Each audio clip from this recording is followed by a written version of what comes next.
다 함께 매일 드리는 기도를 드림으로 11월 5일 화요일 새벽 기도회를 시작하겠습니다. 좋으신 하나님, 오늘도 저희에게 호흡을 주시고 주님께 나와 기도하게 하시니 감사합니다. 새 아침이 밝았음에도 아픔과 고통 가운데 머물러 있는 주님의 백성들을 긍휼히 여겨주시고 하나님의 은혜와 자비를 허락하여 주시옵소서. 온전한 하나님의 나라가 한반도와 열방 가운데 이루어지게 하시고 복음 통일을 이루어 주시며 영락교회를 붙들어 주옵소서. 교회와 가정에서 믿음의 대가 잘 이어지게 하시고 성령님의 인도하심에 따라 저희 교회의 신앙 지도 원칙인 경건한 복음주의 신앙의 육성, 성서적 생활 윤리의 훈련, 교회 연합 정신의 구현, 세상에서 하나님 공의의 실현에 힘쓰게 하옵소서. 모든 교역자들이 성령님으로 충만하게 하시고 모든 성도들이 하나님의 말씀을 따라 행하며 살아가게 하옵소서. 예수님의 이름으로 기도드립니다. 아멘. 다 함께 찬송가 382장을 찬양하시겠습니다.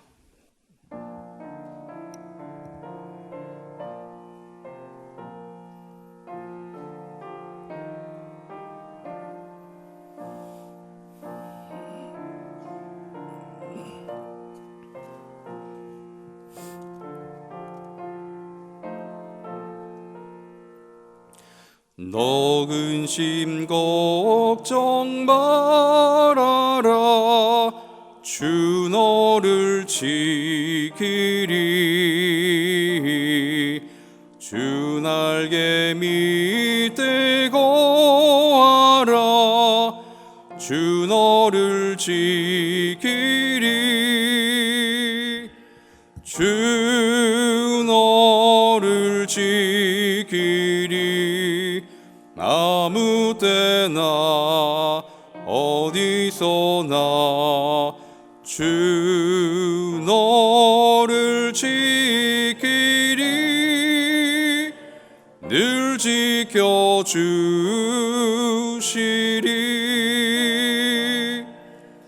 어려워 낙심될 때에 주 너를 지키리. 위험한 일을 당할 때 주 너를 지키리. 주 너를 지키리. 아무 때나 어디서나 주 너를 지키리. 늘 지켜주시리.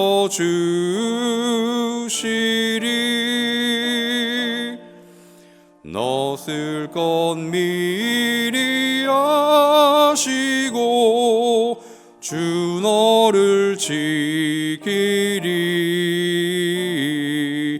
구하는 것을 주시며 주 너를 지키리.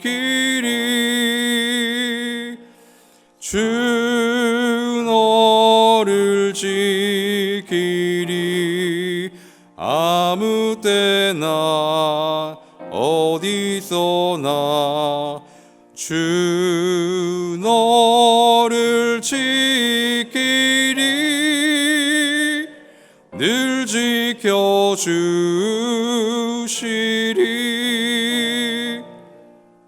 어려운 시험 당해도 주 너를 지키리.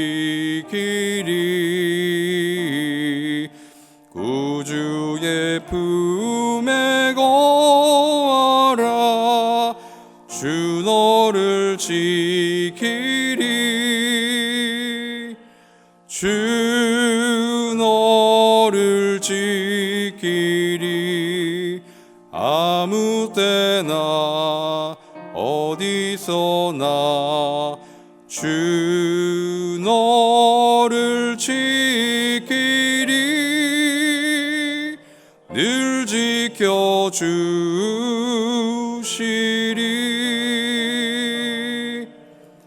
아멘.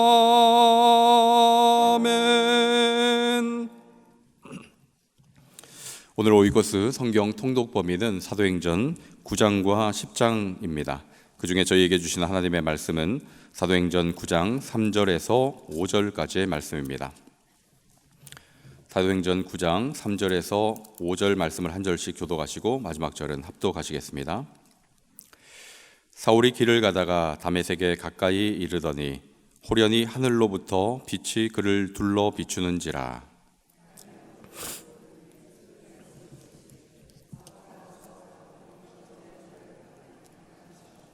함께 읽습니다. 대답하되 주여 누구시니이까? 이르시되 나는 네가 박해하는 예수라. 아멘.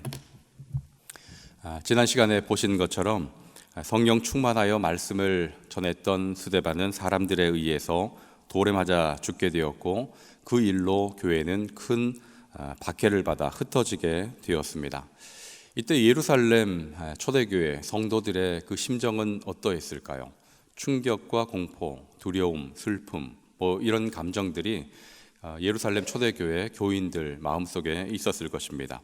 바로 앞장에 사도행전 8장 2절에 보면 그들의 심정이 어떠했는가를 이렇게 묘사하고 있습니다. 8장 2절 말씀입니다. 경건한 사람들이 스데반을 장사하고 위하여 크게 울더라. 제가 말씀드렸던 여러 가지 그 감정들이 이 울더라 하는 그 속에 내포되어 있었을 것입니다. 예루살렘 경건한 사람들, 초대교회 교인들은 바로 이런 감정으로 울게 되었다, 울고 있다, 이렇게 성경은 기록하고 있는데 그들과 전혀 다른 반응을 보인 이들도 있었습니다. 그들은 바로 유대인으로 스데반을 돌에 쳐 죽인 사람들이 되겠죠. 그리고 또 다른 한 사람도 있었는데 사도행전 8장 1절 서두에 보면 그 사람이 누구인지, 그가 어떻게 생각했는지를 기록하고 있습니다. 8장 1절 서두에 보시면 사울은 그가 죽임당함을 마땅히 여기더라. 사울은 스데반이 죽게 된 것을 마땅하게 여겼다. 슬퍼하기는커녕 죽어야 할 사람이 죽었구나 이렇게 여겼더라 하는 것입니다. 그리고 더 나아가서 그것을 행동으로 옮겼는데 교회를 잔멸하고 사람들을 끌어다가 옥에 가두기까지 했습니다. 그럼에도 사울은 멈출 수가 없었습니다. 교회를 잔멸하고 예수 믿는 사람들 각 남녀를 잡아다가 옥에 가두고 그리고 더 나아가서 박해로 인해 뿔뿔이 흩어진 이들을 추격하기 위해서, 그들을 잡아오기 위해서 다메섹까지 올라가게 됩니다. 오늘 본문 바로 앞절에 있는 1절과 2절 말씀에서 이렇게 기록하고 있습니다. 사울이 주의 제자들에 대하여 여전히 위협과 살기가 등등하여 대제사장에게 가서 다메섹 여러 회당에 가져갈 공문을 청하니 이는 만일 그 도를 따르는 사람을 만나면 남녀를 막론하고 결박하여 예루살렘으로 잡아오려 함이라. 사울이 어떤 심정을 품고 있는가? 이렇게 잘 표현하고 있죠. 여전히, 이전부터 계속해서 여전히 위협과 살기가 등등하여 예수를 믿는 자들에 대한 적대감과 분노, 그 입장에서는 의분이라고 표현할 수 있는 감정이 얼마나 컸는지를 이 한 절 안에 다 보여주고 있습니다. 그렇다면 이런 질문을 해볼 수 있겠죠. 사울은 왜 이렇게 분노하고 있을까요? 무엇이 사울을 그렇게 만들게 되었을까요? 그도 가만 보면 하나님을 섬기는 자이고 또 하나님께서 주신 율법을 따르는 사람인데 하나님을 따르는 사람이 어떻게 이렇게 잔인한 모습으로 변할 수 있을까요? 라는 질문을 해볼 수 있을 것입니다. 이에 대한 대답은 바울이 스스로 고백하기로 율법으로는 바리새인이다 라고 이야기한 것처럼 바로 율법주의에 빠져 있었기 때문에 그런 모습을 나타내고 있는 것입니다. 율법을 지킴으로 의롭게 될 수 있다라고 여기는 것이죠. 바로 그 율법주의에 이 바울은 심취되어 있었던 것입니다. 그래서 하나님께서 주신 율법의 정신, 그 율법의 정신인 사랑에 대해서는 온데간데 없고 율법의 그 규율, 그 규정만 지키고자 애를 썼고 그러다 보니까 이 정상적인 사고를 하지 못하는 것입니다. 여러분, 율법주의를 잘 보여주는 사건이 복음서 안에 여러 차례 등장하고 있는데 그 대표적인 것이 바로 예수님께서 안식일에 손 마른 자를 고치신 사건이라 할 수 있을 것입니다. 여러분, 안식일의 규정을 지키는 것이 중요하겠습니까? 이 죽어가는 생명 또는 아파하는 그 생명을 회복시키고 살리는 것이 중요하겠습니까? 우리 입장에서 본다면 그 생명을 살리고 회복하는 것이 훨씬 중요하다 이렇게 이야기를 할 터인데, 이 바리새인 유대인 입장에서는 율법 조항을 지키는 것, 율법의 규정을 지키는 것이 훨씬 더 중요하다, 훨씬 더가 아니라 그것을 지키는 것이 옳다라고 여겼던 것입니다. 하나님께서는 율법 규정을 지키느라 생명을 멸시하고 외면하는 것을 원치 않으셨습니다. 율법을 주신 본디 목적도 아니었죠. 그런데 예수님께서 안식일에 손 마른 자를 고치자 바리새인들은 분노하게 되었고 고소하고 고발하고자 그렇게 준비를 하고 있었죠. 바울도 바리새인으로 동일한 입장이었습니다. 그에게 중요한 것은 율법의 정신, 그 사랑을 드러내는 것이 아니라 율법의 그 규정, 그 규율 그 자체를 지키는 것이 중요한 것으로 그는 여기고 있었습니다. 그러다 보니까 그의 모습 속에는 하나님의 형상이 없는 것이죠. 하나님의 사랑, 하나님의 자비, 하나님의 긍휼 이런 것이 그 속에는 없습니다. 오롯이 율법의 그 규정 그 자체를 문자적으로 지켜내는 것에 그는 혈안이 되어 있었던 것입니다. 여러분, 그런 사람, 그런 사울에게도 놀라운 은혜가 임하게 되는데요. 그 놀라운 은혜가 무엇인가? 하나님께서 만나 주시더라는 것입니다. 인간 대 인간으로서 본다면 복수하고 싶고 저주하고 싶고 그렇게 보일 터인데, 우리 하나님께서는 그런 자도 어떻게 하십니까? 만나 주시더라는 것입니다. 더 엄밀히 이야기하면 만나 주시는 것 이전 찾아와 주시더라는 것입니다. 여러분, 3절 말씀입니다. 오늘 본문 3절 한번 보시겠습니까? 사울이 길을 가다가 다메섹에 가까이 이르더니 호련히 하늘로부터 빛이 그를 둘러 비추는지라. 아멘. 사울이 길을 가다가 다메섹 가까이 이르더니, 다메섹까지 왜 올라가게 되었는지 이미 1절에서 언급하고 있죠. 위협과 살기가 등등하여 주의 제자들을 잡기 위해서, 그래서 올라가고 있는 길 아닙니까? 그럼에도 불구하고 우리 주님께서는 그를 빛 가운데 만나 주십니다. 평생 경험하지 못하는 그 빛으로 둘러싸시죠. 그러니 전혀 보지도 못하고 앞으로 나아갈 수가 없는 상황에 이르게 됩니다. 얼마나 당황했는지 그 빛이 비치자 볼 수 없고 앞에 엎드러지자 이제 소리가 들리기 시작하는데 4절 말씀입니다. 땅에 엎드러져 들음에 소리가 있어 이르시되 사울아 사울아 네가 어찌하여 나를 박해하느냐 하시거늘. 사울이 처음 듣는 음성이었을 것입니다. 소리가 들리는데 사울아 사울아 하면서 자신을 부르고 그리고 말씀을 하십니다. 그런데 처음 듣는 목소리, 처음 듣는 음성에 누구인가 싶어서 질문을 합니다. 사울이 묻는 그 장면이 5절인데 5절에서 이렇게 말하고 있죠. 대답하되 주여 누구시니까? 이르시되 나는 네가 박해하는 예수라. 사울의 이 질문에 황당한 답변이 돌아오는 것입니다. 그 끝에 뭐라고 말씀을 하셨습니까? 나는 네가 박해하는 예수라. 여러분, 이것이 왜 황당한가 하면 사울은 예수님을 만난 적이 없습니다. 바리새인과 사두개인처럼 예수님과 논쟁한 적도 없습니다. 빌라도와 헤롯처럼 예수님을 신문한 적도 없습니다. 그런데 사울은 직접적으로 예수님을 박해하거나 핍박하거나 만난 적이 없음에도 불구하고 우리 예수님께서는 핍박받는 그 교회 그리고 성도와 자신을 지금 동일시하고 있는 것입니다. 스데반의 죽음을 자신의 죽음으로 여기고 계시고 또 핍박받는 교회 그리고 성도를 자신과 동일시 여기면서 교회가 핍박받는 것이 곧 자신이 핍박받는 것처럼 여기시고 계시는 것입니다. 오늘 이 말씀을 여러분 주의 깊게 보시고 이 말씀을 마음에 새기실 수 있기를 바랍니다. 그리고 사울아 사울아 네가 어찌하여 나를 핍박하느냐, 이 음성을 우리에게 하시는 그 질문으로 다시금 받아볼 수 있으면 좋을 것 같습니다. 네가 어찌하여 나를 박해하느냐, 이 질문을 주님께서 우리에게 하신다면 여러분 어떻게 대답하시겠습니까? 주님, 저는 주님을 박해한 적이 없습니다. 주님을 핍박한 적이 언제 있습니까? 늘 주님을 위해서 예배드리고 봉사하고 주님께 예물을 바치고 저는 주님을 핍박한 적이 단 한 번도 없습니다 라고 대답하실 수 있는 분이 있을지 모르겠습니다. 그런데 여러분, 교회에 분란을 일으킨다, 그리고 예수를 믿는 그 성도를 힘들게 한다, 또는 예수님과 동행하는 그 사람을 모함하고 핍박하고 어렵게 궁지에 몰아넣는다, 이것 자체가 그 사람에게 행한 것이 아니라 바로 주님께 행한 것이라고 주님께서는 말씀하고 있습니다. 그러니까 이 모든 것이 사람에게 행한 것이 아니라 바로 주님께 행한 것이다, 주님은 그렇게 보시는 것이죠.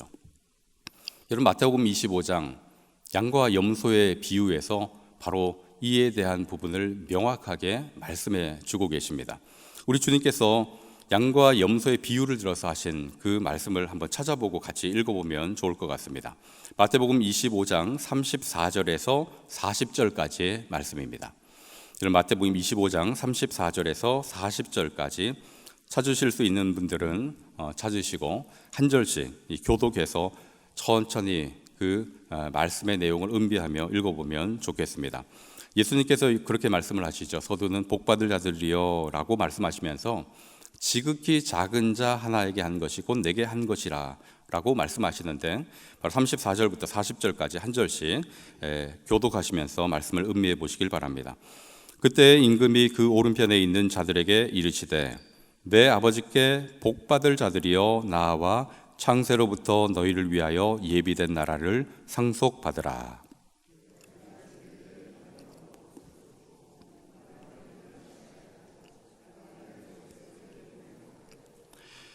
헐벗었을 때 옷을 입혔고 병들었을 때에 돌보았고 옥에 갇혔을 때에 와서 보았느니라.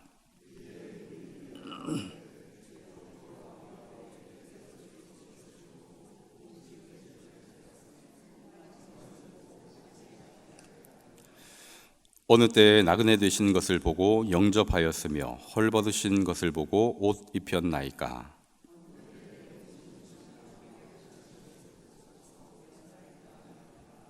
함께 읽습니다. 임금이 대답하여 이르시되 내가 진실로 너희에게 이르노니 너희가 여기 내 형제 중에 지극히 작은 자 하나에게 한 것이 곧 내게 한 것이니라 하시고 아멘. 주님께서는 어떻게 말씀하고 계십니까? 형제 중에 지극히 작은 자 하나에게 한 것이 곧 누구에게 한 것인가? 그에게 한 것이 아니라 나에게 한 것이다, 이렇게 말씀을 하시죠. 오늘 본문과 똑같은 맥락으로 얘기하고 계십니다. 교회와 성도를 핍박한 것, 그것이 교회와 성도를 핍박한 것으로 그치는 것이 아니라 곧 주를 핍박한 것과 같다라고 말씀을 하고 계십니다. 그렇기 때문에 이 말씀을 우리가 마음에 담고 또 일상 속에서 만나는 사람들을 대할 때 바로 주를 대하듯이 할 수 있어야 할 것입니다.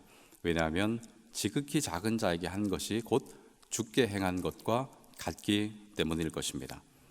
그리고 더 나아가서 억울하고 우리가 속상한 일을 당하게 된다면 두려워하거나 염려하실 필요도 없을 것입니다. 왜냐하면 주님과 동행하는 이들이 당하는 그 억울함과 속상함, 그것을 주님께서는 갚아주시고 또 외면치 않으시기 때문입니다. 사울아 어찌하여 네가 나를 박해하느냐라고 말씀하신 그 주님이 바로 저와 여러분과 함께 하실 줄로 믿습니다.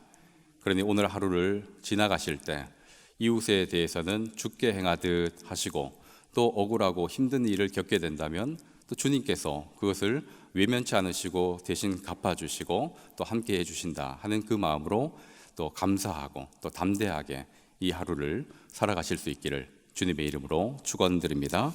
기도하시겠습니다. 아버지 하나님, 사울이 하나님을 향한 잘못된 열심으로 위협과 살기가 등등하여 다녔던 것을 보며 혹 저희 안에 그런 마음이 있지 않는지 돌아봅니다. 주를 위한다고 한 것이 누군가를 아프게 하는 것이 되지 않기를 원합니다. 성령 하나님, 저희 안에 역사하여 주시고 하나님의 마음을 품고 살아갈 수 있는 저희가 되게 인도하여 주시옵소서. 더불어 주를 사랑하는 만큼 이웃을 사랑으로 대하게 하시고 주를 위하는 만큼 교회와 성도를 위하는 삶을 살게 하여 주시옵소서. 오늘도 주님을 의지하는 영락의 모든 가정들 살펴주시되 아픔이 있는 이들에게는 치유를 주시고 마음이 상한 이들에게는 회복을 명하여 주시며 길이 막힌 이들에게는 친히 길이 되어 주시고 답이 없는 이들에게는 소망이 되어 주시옵소서. 길이요 진리요 생명 되신 예수 그리스도의 이름으로 기도하옵나이다. 아멘. 함께 주신 말씀과 합심기도 제목으로 기도하도록 하시겠습니다. 먼저 주신 말씀에 따라 기도드립니다. 주님을 사랑하는 만큼 교회와 성도를 사랑하며 살아갈 수 있도록 허락하여 주시옵소서. 그리고 합심기도 제목입니다. 위임 목사님의 TV 라디오 설교 방송과 말씀 산책을 통해 듣는 이들이 하나님의 뜻을 알도록 위해서 기도해 주시고, 영락사회복지재단, 영락어린이집, 영락보린원, 애니아의 집, 경로원, 요양원, 모자원, 합실어린이집, 주간보호센터, 용산장애인복지관, 헤븐리 제가 노인복지센터 가운데 하나님의 은총이 가득하도록 이것을 위해서 기도해 주시고 자유롭게 기도하시고 삶의 자리로 돌아가도록 하시겠습니다. 함께 기도하시겠습니다. 사랑과 은혜가 충만하신 아버지 하나님, 하나님께서 저희를 사랑하는 것처럼 저희도 하나님을 사랑하고 또 이웃을 사랑하며 살아가고 있는지 돌아봅니다. 주님을 위한다고 위하고 또 주님께 행한다고 저희들 하지만 그것이 잘못된 열심으로 또 잘못된 방향으로 흘러가고 있지는 않은지 질문해 봅니다. 하나님, 사울아 사울아 네가 어찌하여 나를 박해하느냐라고 말씀하신 그 주님의 음성, 이 시간 저희도 듣고 그 음성에 정직하게 답을 해보길 원합니다. 하나님, 저희의 생각으로 답하지 않게 하시고 성령 하나님께서 저희 내면에서 또 말씀하시는 대로 그 답을 찾게 하여 주옵소서. 주님을 위하고 또 하나님을 섬긴다 하면서 살아왔던 그 삶의 여정 속에 교회를 힘들게 하고 또 이웃을 힘들게 하지 않았는지를 돌아봅니다. 원치 않고 또 바라지 않았던 그런 일들이 하나님 저희 안에 있었다면 돌이킬 수 있게 하시고 또 회개할 수 있는 그 은혜도 허락하여 주시옵소서. 그래서 주님을 사랑하는 만큼 교회를 사랑하고 섬기게 하시고 또 주님을 즐거워하는 만큼 또 이웃과 함께 즐거워할 수 있는 그런 삶을 살아가게 하여 주시옵소서. 위임 목사님의 TV 라디오 설교 방송과 말씀 산책을 통해 그 말씀을 듣는 이들의 그 영혼이 살아나게 하시고 회복되게 하시며 다시금 일으켜질 수 있는 은총도 하여 주시고, 말씀을 준비하시고 전하시는 위임 목사님 늘 성령으로 충만하게 덧입혀 주시고 그 목사님을 통해 각 사람의 심령에 꼭 맞는 주의 음성이 들려지게 하여 주옵소서. 영락사회복지재단을 주님 허락해 주심에 감사드립니다. 13개 그 기관들이 각자의 역할과 목적에 맞게 그 일들을 오늘도 해갈 터인데 하나님, 그 시설에 입소해 있는 그 입소자들과 또 그것을 섬기는 이들 모두에게 주님 은혜 베풀어 주셔서 있는 자나 섬기는 자 모두가 주 안에서 행복할 수 있도록 허락하여 주시며 날마다 주님의 은총을 덧입고 살아가 주님께 감사하고 또 주님께 영광을 돌릴 수 있도록 인도하여 주옵소서.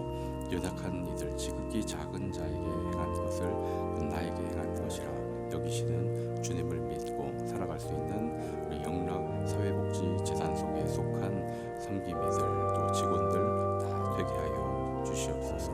오늘 하루도 주어진 그 삶에 열심을 내고 최선을 다할 우리 영락교회 모든 성도님들의